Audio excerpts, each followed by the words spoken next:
नमस्कार मंडळी, मी तुमची नागपूरकर रोशनी.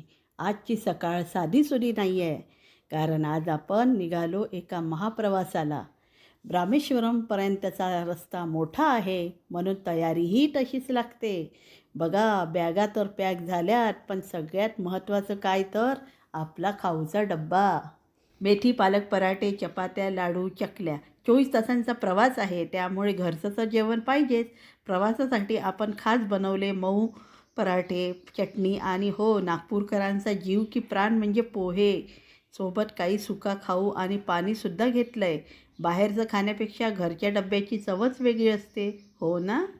चला तर मग घरून निघालो आहे. नागपूरच्या रस्त्यांवरून फिरत आता आपण पोहोचलो आहे आपल्या लाडक्या नागपूर रेल्वे स्टेशनवर. सकाळी 9 वाजलेत आणि गाडी प्लॅटफॉर्मवर लागली आहे. गँग जमा झाली आहे. उत्साह ओसंडून वाहतोय. आता थेट भेटूया ट्रेनमध्ये. तर मंडळी, हा तर फक्त प्रवासाचा श्री गणेश आहे. मदुराई आणि रामेश्वरममध्ये काय काय धमाल होणार आहे हे पाहण्यासाठी वेट फॉर पार्ट 2. जर तुम्हाला हा व्हिडिओ आवडला असेल तर पटकन लाईक करा, तुमच्या मित्रमैत्रिणींसोबत शेअर करा आणि आपल्या नागपूरकर रोशनी चॅनलला सबस्क्राईब करायला विसरू नका. भेटूया पुढे.